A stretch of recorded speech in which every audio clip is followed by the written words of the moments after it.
नमस्कार। जय जय राम, जय सिया राम, जय हो बागेश्वर धाम सरकार, जय हो हनुमान जी महाराज। मेरे प्यारे सभी दर्शकों, आज की इस वीडियो में एक बहुत ही सुंदर और बहुत ही लाजवाब राजा रानी की कहानी लेकर के आया हूँ। एक रानी जो अपने उन दो मासूम बच्चों को आखिर जमीन में जिंदा ही क्यों धंसवा देती है। आप इस कहानी को जब सुनेंगे तो वाकई हैरान रह जाएंगे। एक राजा और रानी की आपने बहुत सारी कहानियाँ सुनेंगे, लेकिन यह जो कहानी है बिल्कुल ही अजब गजब की कहानी है। यदि आप इस कहानी के अंत तक बने रहते हैं तो आपके जीवन में बहुत कुछ बदलाव आ सकते हैं, बहुत कुछ सीखने को मिल सकते हैं। इसलिए मुझे पूरा विश्वास है कि यदि आप भगवान पर भरोसा करते होंगे, भगवान को मानते होंगे, तो आप इस कहानी के अंत तक अवश्य बने रहेंगे। तो चलिए हम लोग इस कहानी को अब बिना देरी किए शुरू ही कर देते हैं। तो एक बार की बात है कि एक राजा जो अपनी प्रजा का हर तरीके से बहुत ही देखभाल करता था। राजा की एक रानी थी और उस राजा का जो दो सुंदर सुंदर जो पुत्र थे, दोनों पुत्र बहुत ही होनहार थे, बहुत ही सुंदर थे। राजा और रानी अपने पुत्रों का बड़े ही ख्याल रखते थे। लेकिन एक बार की बात है कि रानी जब अपने छत पर बैठी हुई थी तो छत के पास में ही एक पेड़ था और उस पेड़ पर जो दो चिड़ियाएं बैठती हैं और दो चिड़ियाएं बैठती हैं तो उन लोगों के जो कोई घर नहीं था। लेकिन वह रानी देखती है कि दोनों के दोनों चिड़ियाएं कुछ जो नीचे से कुछ जो खर पतवार लेकर के आती है और धीरे धीरे वह कुछ पेड़ पर कर रही है।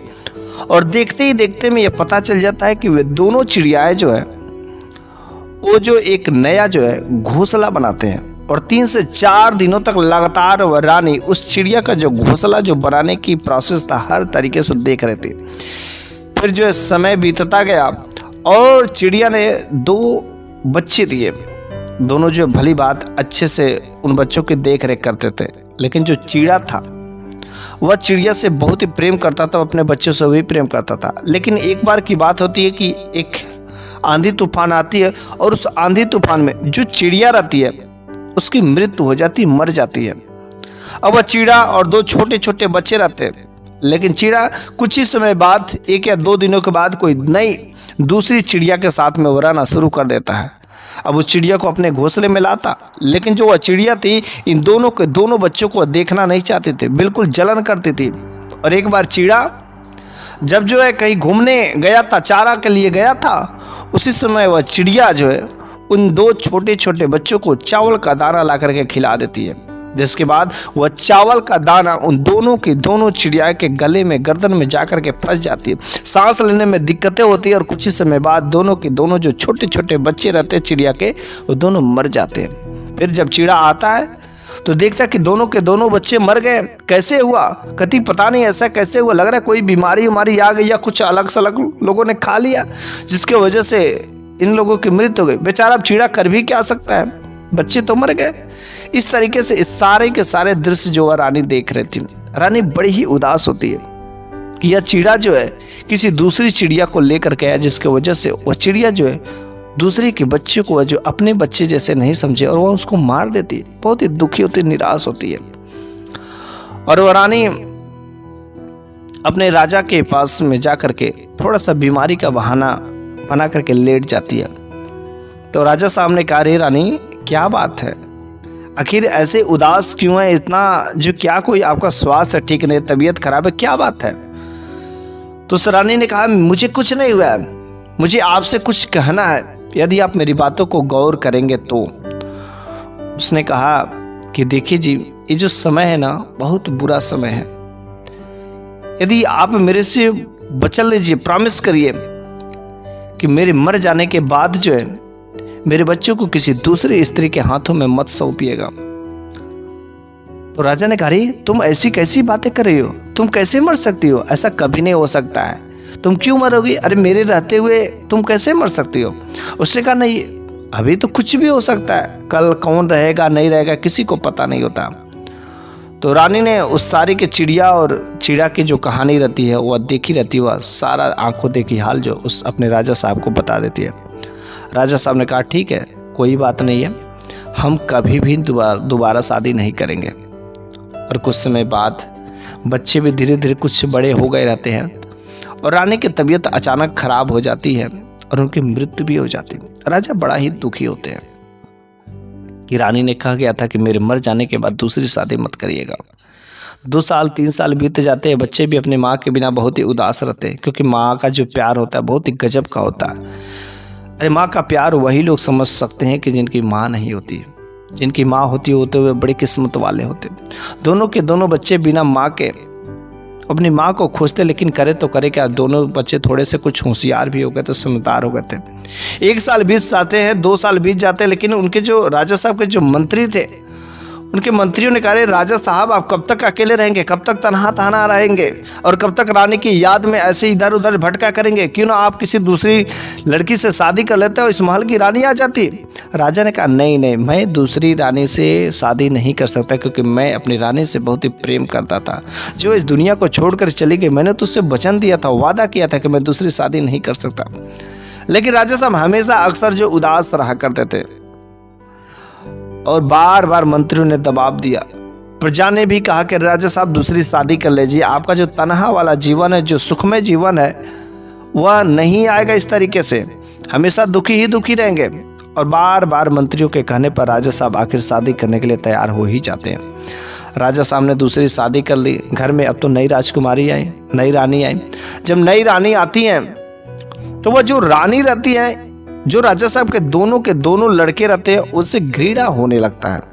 वह उन दोनों लड़कों को देखना भी नहीं चाहती है, क्योंकि वह पराए स्त्री की जो बच्चे थे ना, इस वजह से उसको थोड़ा सा भी अपनत्व की भावना नहीं आ रहे थे, उनसे घृणा कर रही थी।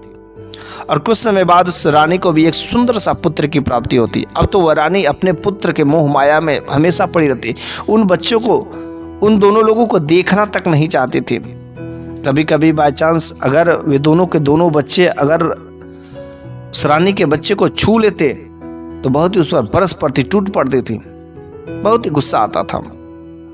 एक बार वह जो नई रानी थी, कुछ ऐसे ही बहाना बना करके सो जाती हैं और ऐसा लगता है कि उन्हें कई दिनों से उनका स्वास्थ्य खराब है, तबीयत खराब है, बहुत ही जो उदास होती है। राजा साहब को जब अपने रानी का पता चलता है तो राजा साहब अपनी रानी के पास में जाते, कहते हैं, अरे रानी, अरे आपको क्या हो गया, आपका स्वास्थ्य अचानक कैसे खराब हो गया।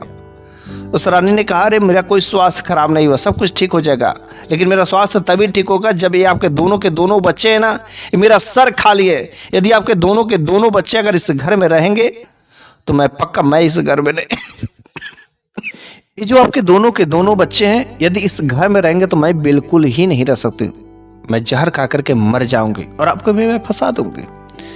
तो भला इसी में है कि जब भी आपने अपने दोनों के दोनों बच्चे को, दोनों बच्चों का नाम बड़ा ही सुंदर था, एक का नाम था पीर और दूसरे का नाम था सबीर। यदि आपने दोनों के दोनों बच्चे को, पीर और सबीर को, इस राज्य से बाहर नहीं किया तो मुझसे बुरा कोई होगा नहीं, मैं इस नगर में ही नहीं रहूंगी, मैं इस महल में नहीं रह सकती। राजा बड़ा ही उदास हुआ, लेकिन क्या करे, वह अपनी जो नई वाली रानी थी उससे भी तो बड़ा प्रेम करता था।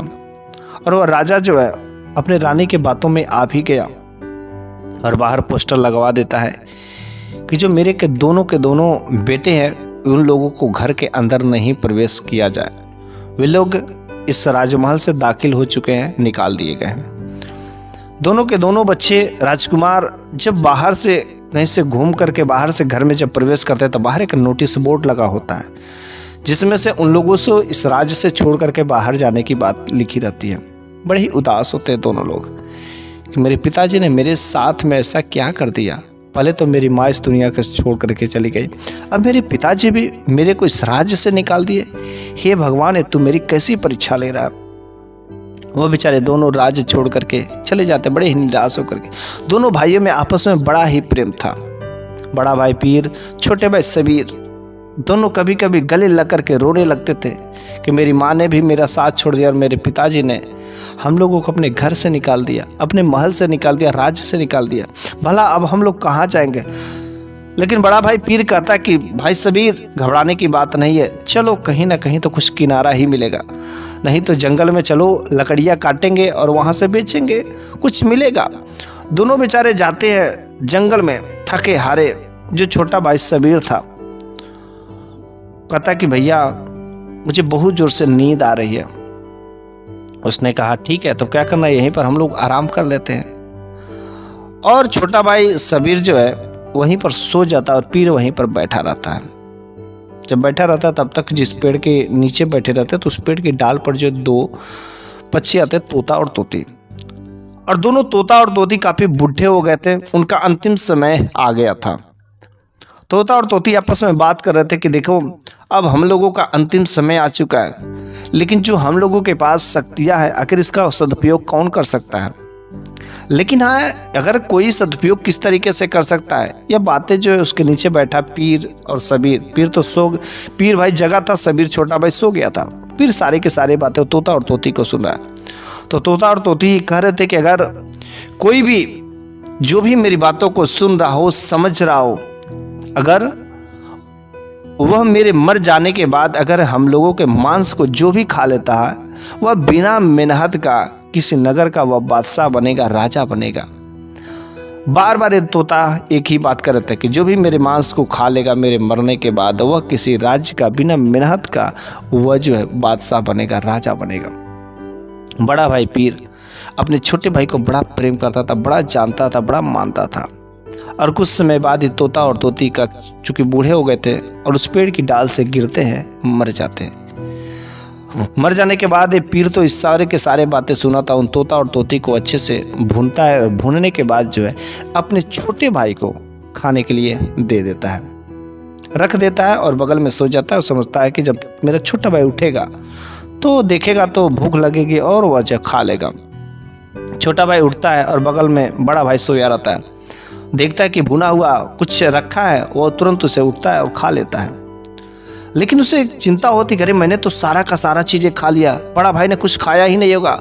छोटे भाई को भी बड़ी चिंता होती है और वह छोटे भाई के भोजन के तलाश में वह जो जंगल में जाता है ढूंढने उड़ने, और कुछ उसे फल फूल मिलते हैं तो वह जो लेकर के आ ही रहा होता है। लेकिन इधर जो बड़ा भाई फिर जो सोया हुआ था, जिस पेड़ के नीचे सोया हुआ था, उस पेड़ की जड़ में जो एक बहुत ही मोटा जो कोबरा सर्प रहता था, और जब कोबरा सर्प जो निकलता है और पीर के पैरों में डस लेता है, काट लेता है, और वह पीर कुछ ही समय में जो मर जाता है। छोटा भाई सबीर कुछ फल फूल को लेकर के आता है और अपने भाई को जगाता है कि भैया उठो खा लो, भैया उठो खा लो।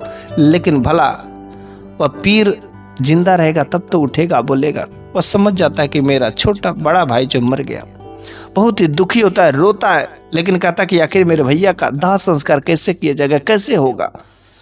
अब वह दाह संस्कार के लिए बगल के राज्य की तरफ वह जाना शुरू कर देता है कि शायद कोई मिलेगा, कोई सहारा तो मिलेगा। लेकिन जब बगल के राज्य में पहुंचने वाला ही होता है तो जो उस राज्य के राजा थे उनका इंतकाल हो गया था, मर गए थे। लेकिन उस राजा ने अपने वसीयत में एक चीजें लिखी थी कि मैंने एक बाज पाला है और वह बाज मेरे मर जाने के बाद उड़ते उड़ते उड़ते जाकर के जिसके भी सर पे बैठ जाएगा उसी को राजा बना दिया जाएगा। और ये बड़ा ही उदास जो अपने भाई की याद में वह जो कुछ कफन उफन के इंतजार में दाह संस्कार करने के लिए वह जो राजा से मदद या कोई भी सहारा मिल जाता उससे मदद के लिए घूम रहा था, तब तक वह बाज जो उड़ता उड़ता उड़ता जो आकर उसके सर पे बैठ जाता। तभी मंत्री जो चारों तरफ से घेर लेते हैं और कहते हैं कि महाराज अब आप मेरे राज्य के राजा हुए, क्योंकि राजा साहब ने ऐसी ऐसी वसीयत में लिखे थे, चलिए अब आप सिंहासन पे चलिए। वह सारे के सारे चीज़ों में भूल जाता है कि मेरे भाई का दाह संस्कार अब कैसे होगा। वह तो जाता है सबीर और एक अच्छा सा महल देख करके वह उस राज्य का राजा बन गया। बड़ा ही खुश होता है, प्रसन्न होता है, और उसके चक्कर में वह अपने भाई की यादों में बिल्कुल ही भूल जाता है। इधर जो भाई पेड़ की छांव में वैसे पड़ा हुआ है, लेकिन तभी उस रास्ते से एक जोगी और एक जोगिन, दो लोग जो उस रास्ते से गुजर रहे होते हैं, लेकिन देखते हैं कि यार इस पेड़ की छांव में एक इतना सुंदर सा लड़का, इतना सुंदर सा राजकुमार, ऐसा लग रहा है कि कोई राजा का बेटा है, और यहाँ पर इस पेड़ की छांव में क्यों सोया हुआ है। तो जोगी बाबा ने उसको जगाने का कोशिश किया, लेकिन वह नहीं जगा। पास में जोगिन भी थी, जोगिन भी हिलाई, बेटा उठ जा, बेटा उठ जा। लेकिन भला बेटा में प्राण रहेंगे तब तो उठेंगे, उसको तो सर्प ने काट लिया। जोगी बाबा ने जब ध्यान लगा करके देखा तो उन्हें पता चल गया कि पास के जो पेड़ है उसी पेड़ में जो रहने वाला सर्प है, विषैला सर्प, उसी ने डस लिया है और जिसके वजह से इसके साथ में ऐसा हुआ है। तो जोगी ने कहा बाबा आप तो कुछ करिए, अरे हे प्राणदेव आप तो कुछ करिए, इस बेचारे को सर्प ने काट लिया, जब आपको पता है तो इसको तो प्राणदान दे ही सकते हैं ना, क्योंकि सर्प ने ही काटा है और सर्प ही आकर के ठीक करेगा। उसने कहा हाँ देवी ऐसी बात ही है। और उस बाबा ने कुछ ऐसा ही मंत्र पढ़ा, झाड़ फूक वाला काम किया और वह सर्प जो है फुफकार मारता हुआ आता है। और जोगी बाबा ने कहा कि देखो तुमने इस लड़के को बिना मतलब का, बिना वजह का तुमने इसको काट लिया, डस लिया, भलाई इसी में है कि तुम इसका प्राण जो वापस कर दो, इसके विष को खींच लो, वरना मैं तुम्हें जीवित नहीं छोड़ूंगा। वह सर्प डर जाता है और तुरंत जो पैरों में काटा रहता, जो विष छोड़ा था, उस विष को एब्जॉर्ब करने लगता है, सोखने लगता है। और जब विष सारा खत्म हो जाता तो साधु बाबा ने, उस जोगी बाबा ने अपने कमंडल से जल निकाल करके उनके ऊपर, उस बच्चे के ऊपर छिड़कते, तुरंत उसको होश आ जाता है और उठ करके बैठ जाता है। और वो कहता है अरे मेरे को क्या हुआ था, अरे मैं यहाँ पर, मेरा भाई कहाँ गया। जोगी बाबा ने कहा यहाँ पर तुम बेटे काफी समय से पड़े हुए थे और तुम्हें एक सर्प ने काटा था और तुम तो मर गए थे, लेकिन सर्प ने जब विष को खींच लिया तो बस भगवान की ऐसी ही कुछ कुदरती करिश्मा हुई कि जिसकी वजह से आज तुमको फिर से जीवन मिला है। लेकिन बेटा कोई बात नहीं है, तुम्हें जब भी मेरी अगर कोई भी जरूरत पड़ती है तो बस तुम मुझे याद करना जोगी बाबा के नाम से। जैसे तुम जोगी बाबा को याद करोगे हम दोनों लोग वहां पर तुरंत जो हाजिर हो जाएंगे, उपस्थित हो जाएंगे और जो भी तुम्हारी सहायता करना रहेगा मैं सारी की सारी सहायता करूंगा। इसके बाद वह जोगी और जोगिन वहां से चले जाते हैं। अब तो वह लड़का अपने भाई के खोज में निकलता है। तो जब अपने भाई के खोज में निकलते निकलते वह उसी राज्य में चला जाता है जिस राज्य का वह जो राजा बन गया रहता है, लेकिन इसे कोई पता नहीं रहता है। पीर चूंकि अभी एक राजा का ही बेटा था, लेकिन उसके पिताजी ने निष्कासित कर दिया था। अब वह भटकता भटकता जो है उस राज्य में पहुंचता है जहां पर उसका छोटा भाई राजा बन गया रहता है, लेकिन छोटा भाई को पता रहता है कि मेरा बड़ा भाई तो मर गया, अब वो इस दुनिया में नहीं है, अंदर राजमहल में बैठा रहता है। वह जब पीर जो है जाता है दरवाजे पर, मुख्य गेट पर, उस राज्य का जो प्रवेश द्वार होता है वहां पर जो द्वारपाल लगे रहते हैं, वह कहता है अंदर प्रवेश करने को, ताकि राजा साहब से बात करनी है, कुछ काम धाम मिल जाएगा तो गुजारा बसर होगा। लेकिन जो है वह द्वारपाल जो है बिल्कुल जाने से मना करते हैं। बार बार वह पीर जो रिक्वेस्ट करता है, विनती करता है कि कुछ अंदर जाने दो, अंदर जाने दो, लेकिन वह सब जाने नहीं देते हैं। बेचारा वह पीर बड़ा ही जो निराश होकर के, भूखा प्यासा, कुछ पत्तों को पा करके, तोड़ करके, खा करके किसी तरीके से जानवरों जैसा पेट भरा था, भूखा प्यासा वहां पर था और उसी गेट के सामने जो है लेट जाता है। लेकिन उस राज्य में रोज जो है एक शेर जो है प्रवेश करता था। वह शेर काफी खूंखार था। वह रोज उस राज्य के जो भी लोग थे, एक एक लोगों को एक एक दिन शिकार करता जाता था, जिसके वजह से उस राज्य के जितने भी लोग थे रात के समय में घर से बाहर निकलते नहीं थे, क्योंकि रात के समय में उस शेर का जो राज था। और जैसे ही रात्रि होती है उस शेर का जो प्रवेश होता है, जैसे शेर आता है भयानक दहाड़ में, तुरंत पीर भाई की जो है नींद खुल जाती है और सामने देखता शेर, भयानक शेर, चूंकि राजा का बेटा था, पहले से शिकार करने का आदी था और पीर उस शेर के साथ खूब घमासान लड़ाई करता है। उसके पास भी तलवार थे, खंजर थे, सारी की सारी चीजें थी और उस शेर से लड़ाई करने के बाद आखिरकार वह शेर को मार देता है। फिर जब शेर को मार देता है कि सारा का सारा दृश्य जो है अंदर बैठा द्वारपाल देख रहा था। वह तो समझता रहा कि शेर अब इसको शिकार कर ही लेगा, लेकिन ऐसा कुछ नहीं हुआ, उसने शेर को मार दिया। तुरंत जो है द्वारपाल गेट खोलता है और उस पीर को जो है ले जाकर के जेलखाने में डरवा देता है और कहता है कि इसने जो दरवाजा तोड़ने की कोशिश की, इस वजह से इसे जेलखाने में डाल दिया जाएगा। फिर जो है शेर को जो मारने वाली बात थी वह अपने सर पर ले लेता है और अपने बहादुरी का ठेका लगा लेता है। उसको तो चुपके से ले जाकर के जेलखाने में बंद करवा देता है। जब वो जेलखाने में बंद हो जाता है तो वह कितना शरीफ, कुछ नहीं बोलता है। लेकिन ये जो द्वारपाल था, इसे मन ही मन जो है संदेह था, शक था कि कहीं जो है वह जो लड़का है जो जेल में है, कभी अगर राजा साहब से भेंट मुलाकात हो जाएगी तो मेरी तो पोल ही खुल जाएगी। उसे मन ही मन डर लगा था, इस को रास्ते से क्लियर करना ही पड़ेगा। अब तो इससे काफ़ी इनाम भी मिलता है।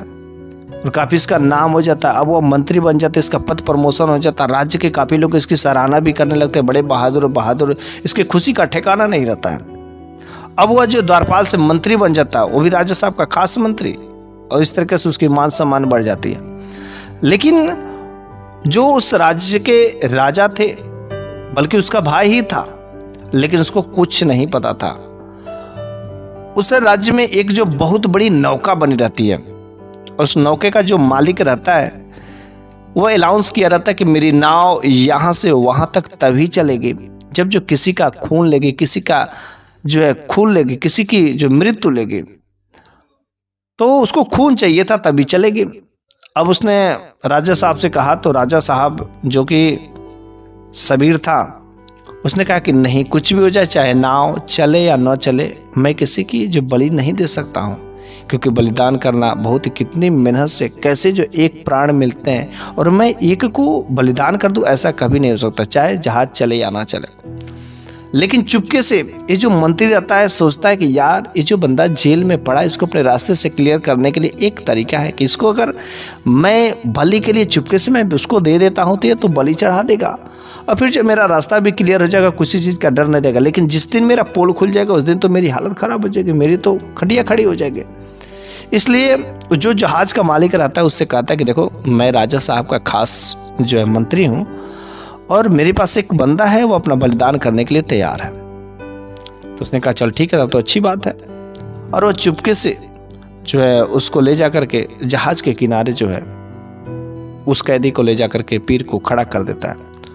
और पीर जब वहाँ पर खड़ा रहता है तो वहाँ पर एक जो आदमी वहाँ पर जो तलवार में धार दे रहा था, तो उसने पूछा, पीर अरे तुम तलवार में धार क्यों दे रहे हो? उसने कहा अरे मालिक साहब का आदेश है कि तुम्हारा बलिदान चढ़ेगा तभी तो नाव चलेगी। उसने कहा बलिदान? मेरा सर कलम करने के लिए ये कौन सी बात है, और किसने कहा है कि ये जो जहाज खून मांगता है, ये करता है? अगर तुम्हें जहाज का खून चाहिए तो मैं तुम्हें दूंगा ना, लेकिन मेरे बलिदान मत चढ़ाओ, ऐसा काम बिल्कुल मत करो, मेरे को मारो मत। जहाज का मालिक को बुलाता है, तो मालिक ने कहा कि अगर तुम मेरे जहाज को चला देते हो तो बड़ी अच्छी बात है, मैं तुमको बलिदान भी नहीं तुम्हारे चढ़ाऊंगा। तो कहा कि मेरे को एक सुई लाइए, और उस मालिक ने एक सुई लाता है और उस सुई को लेकर के अपनी उंगली पे चुभो लेता है, और चुभा करके खून की ज़रूरत होती है तो 4-5 बूंद जो है खून की ज़रूरत होती है वहाँ पर चू जाता है, और फिर जो जहाज़ तुरंत चल पड़ती है, क्योंकि उसको खून की ही ज़रूरत थी, और वह जहाज़ चल पड़ती है। तो उसकी बुद्धिमानी से जब जहाज़ चल पड़ती है, तो जो जहाज़ का मालिक था काफ़ी नौजवान, वह भी एक बंदा ही था, उसने इसको अपने साथ में रख लिया और कहा कि यार वाकई तुम बहुत बुद्धिमान हो, तुमने तो अपनी जान भी बचा लिया और जो है तुमने जहाज को भी चला दिया, आज से तुम मेरे साथ में रहोगे, तुम मेरे दोस्त हो। और वह जो है अपना दोस्त बना लेता है और जहाज पर भी वह जो काम धाम करने लगता है। जहाज पर काफ़ी लोग काम भी करते थे, काफ़ी लोग रहते थे, और वह अक्सर जहाज पर ही रहता था। जहाज पर एक दिन 2-2 दिन तो वह जो है लगातार जहाज चलाता था, जहाज चलाना सीख गया हर काम।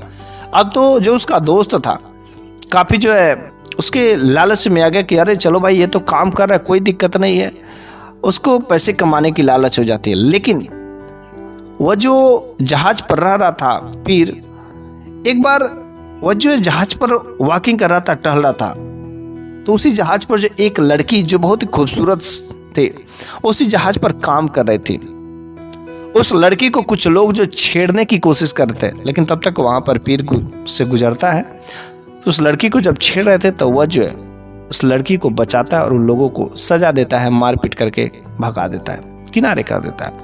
उस लड़की को पीर से बहुत ही अच्छा लगता है, उसके चाल ढाल रूप रंग बहुत ही अच्छा लगता है और वह लड़की उस पर फिदा हो जाती है।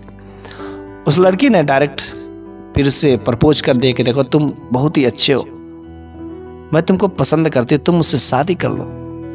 पीर ने कहा ठीक है, अगर तुम मुझे पसंद करती तो मुझे कोई ऐतराज नहीं है, और समय आएगा तो हम तुमसे शादी भी करने लगे।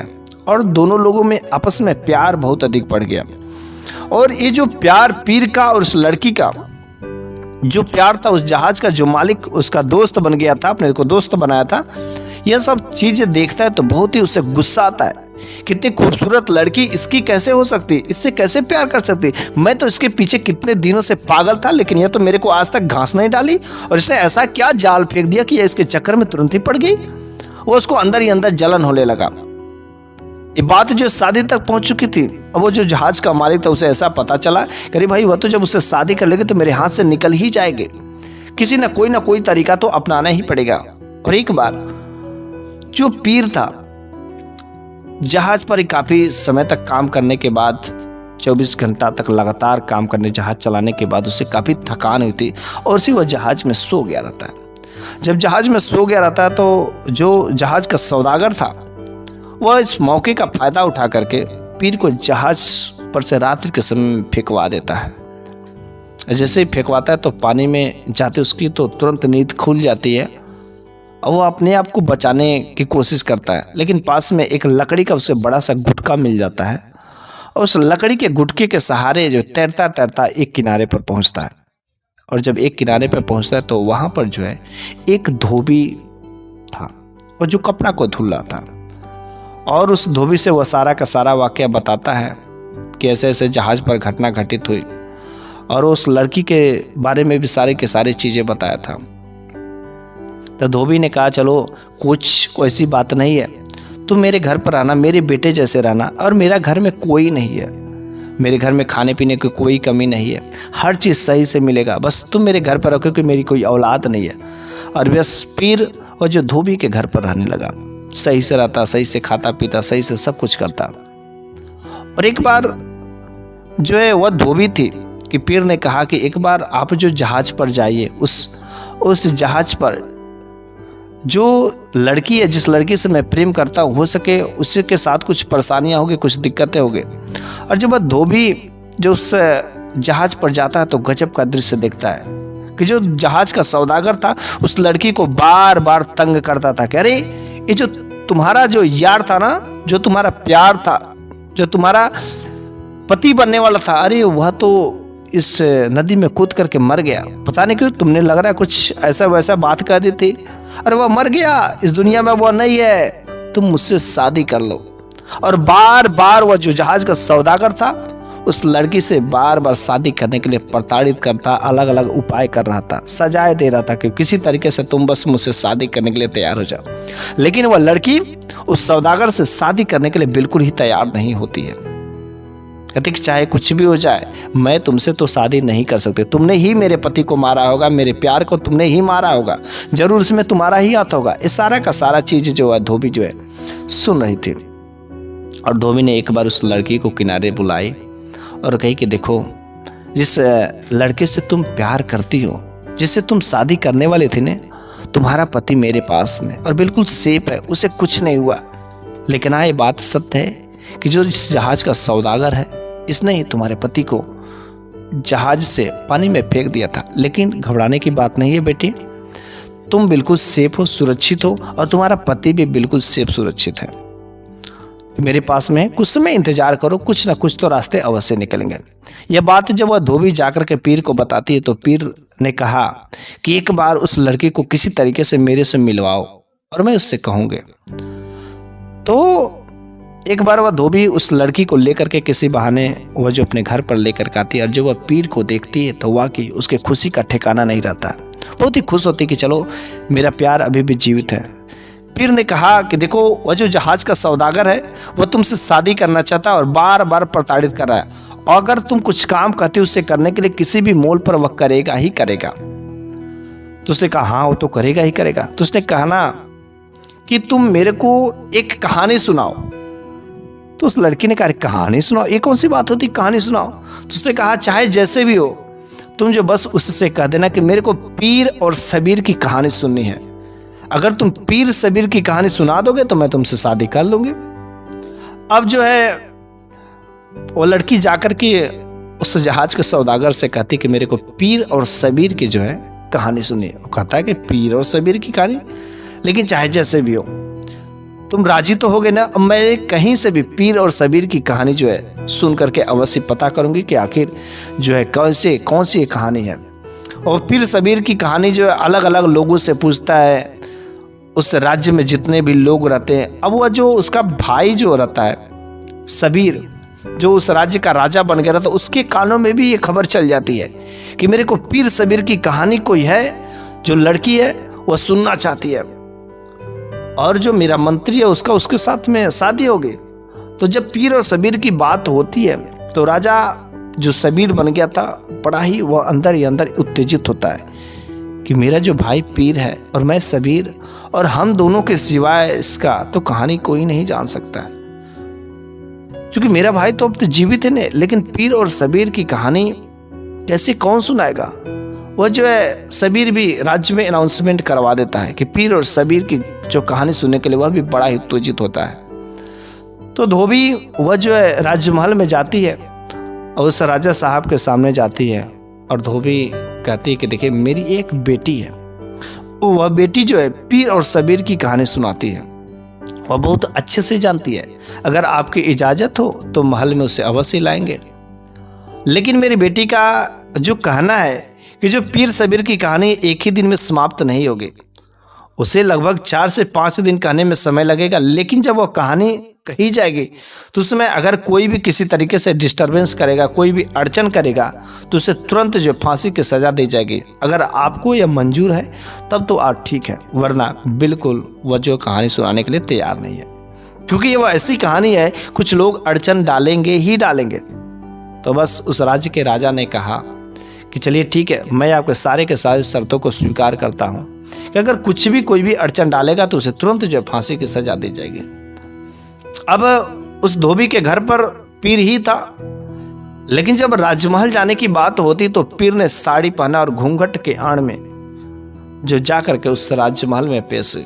तो राजा साहब ने कहा, अरे ये जो आपकी बेटी इतनी शर्माने वाली है कि जो इतनी घूंघट में है। तो धोबी ने कही कि हाँ हाँ मेरी बेटी बहुत ही शर्मिली है, और घूंघट के आड़ से ही जो वो सारी की सारी कहानी सुनाएगी, और वह पीर सबीर की वह कहानी सुनाना शुरू कर देती है। पीर जो है खुद ही पीर था और सबीर सारे के सारे चीजें देख रहा था। और ये बात तब तक चलती है कि जब पीर और सबीर जो जंगल में जाते हैं और पीर को जो सर्प काट लेता है और सबीर उसका भाई छोड़ करके चला जाता है। और यह सबीर जब इस बात को सुनता है कि तो लगता है अरे ये तो साक्षात मेरे साथ जो हुई घटना घटित थी वही है।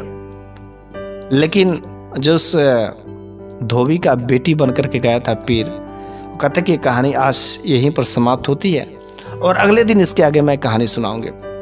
अब तो सबीर बड़ा ही उत्तेजित होता है कि आखिर जब मेरा भाई मर गया तो आखिर इसके बाद क्या हुआ, मेरा भाई तो उसी दिन मर गया था।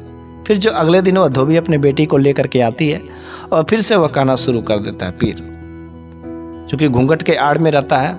और बात उस जगह पर पहुंचती है कि जब जो है उस राज्य के मुख्य द्वार पर शेर से आमना सामना होता है और शेर की लड़ाई करने के बाद, शेर को मारने के बाद उस का जो द्वारपाल रहता है वह जो उसे जंगल में ले जाकर के बंद कर देता है और उसका पदवी अपने ले लेता है। लेकिन जो इस समय मंत्री बन गया था, मंत्री तुरंत वह भड़क पड़ता कि नहीं ये कहानी गलत है, अरे मैंने ही शेर को मारा था, मैं झूठ नहीं बोला, अरे मैंने ही शेर को मारा था। लेकिन तुरंत सबीर को शक हो जाता है कि बस जरूर ही मेरे भाई के साथ में कुछ, क्योंकि सारी की सारी जो घटनाएं घटित हो रही है, जो भी कहानियां, सब तो ये मेरे भाई के ही साथ में ऐसा लग रहा है। और इसने जैसे ही छेड़खानी की, बस उसके शर्त के अनुसार जो तुरंत जो है उस राजा ने उसको फांसी की सजा सुना देती है। और फांसी की सजा सुना दिया, फिर से वो कहानी वहीं पर समाप्त हो जाती है। अगले दिन धोबी ने कहा कि फिर से अगले दिन मैं कहानी बाकी सुनाऊंगा। तीसरा दिन जब वह धोबी उस राजमहल में अपने बेटी को लेकर के जाती है और वह कहानी कहना शुरू कर देता है। कहानी सुन सुनकर सबीर के आंखों में आंसू भी आता जाता है कि मेरा भाई को कितने कष्ट हुए, आखिर मेरा भाई मिलेगा तो मिलेगा कहाँ। उसे समझ नहीं आ रहा था कि मेरा भाई इतना कष्ट में कैसे है, गया तो गया कहाँ। और अब इस बार कहानी उस जगह पर रुकती है कि जब पीर को उठा करके उस जहाज से पानी में फेंक दिया जाता है, लेकिन वहां पर उस जगह पर जहाज का सौदागर भी मौजूद होता है। जहाज का सौदागर तुरंत भड़क उठता है, अरे मैंने तो उसे कोई पानी में नहीं फेंका था, वह मर गया होगा, अपने आप में कूदा होगा। तुरंत जैसे ही उस बीच में छेड़ने की कोशिश की, बात बोलने की कोशिश की, राजा ने उसे भी बस फांसी की सजा सुना देती है। लेकिन राजा साहब ने कहा कि आखिर तुम कौन हो कि जो तुम पीर और सबीर की कहानी इतनी अच्छे से सुना रहे हो। धोबी ने कहा कि शायद आपको पता ही नहीं है कि दूसरा कोई और नहीं है, ये आपका भाई ही है। और जैसी जब घूंघट उठाती है तो अंदर कोई महिला नहीं थी बल्कि उसका भाई पीर ही था। और जैसे सबीर अपने भाई पीर को देखता है, उसके आंखों में खुशी के आंसू आ जाते कि मेरा भाई मिल गया।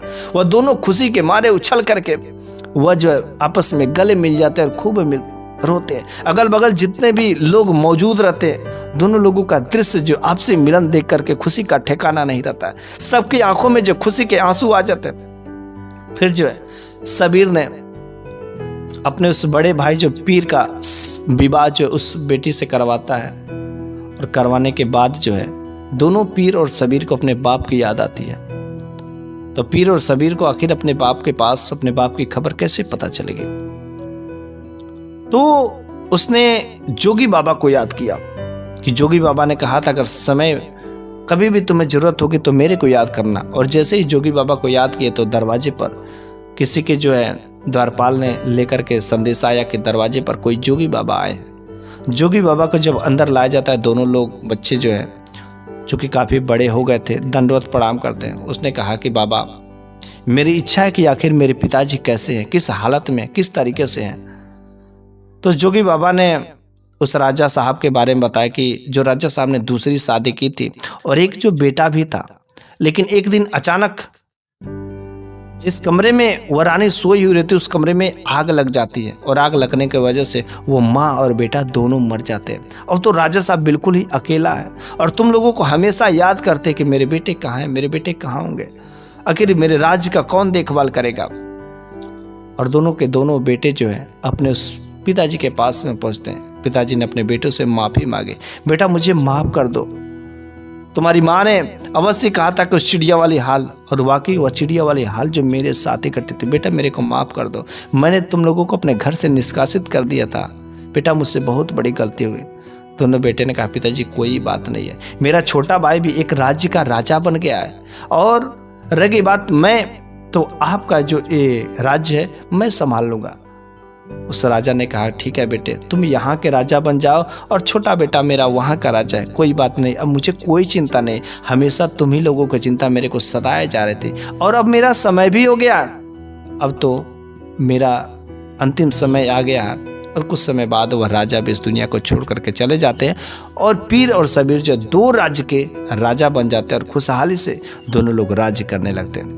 बस मेरे प्यारे सभी दर्शकों, मेरी यह कहानी तो यहीं पर समाप्त हो जाती, लेकिन इस कहानी के माध्यम से आपको जीवन में बहुत कुछ सीखने को भी मिला होगा। क्योंकि कुछ ऐसी माँ होती है, कुछ ऐसी सौतेली माँ होती है जो दूसरे के बच्चों को देख करके घृणा करती, दूसरे के बच्चों को देख करके जलन होता है, वो अपने बच्चे जैसे नहीं समझती। और जैसे अपना बच्चा होता है वैसे वह भी किसी दूसरी माँ का ही बच्चा। इसलिए कभी भी किसी दूसरे को बच्चे को देख करके जलन नहीं करना चाहिए, क्योंकि जलन करेंगे तो भगवान जो ऊपर बैठा हुआ देख रहा है वह आपके साथ में भी कुछ न कुछ अनहोनी कर ही सकता है। तो बस आज की कथा यहीं पर समाप्त होती है, और अगले वीडियो में मैं एक नई शानदार कहानी के साथ में लेकर के हाजिर हूँगा। तब तक के लिए धन्यवाद। जय जय राम, जय श्री राम।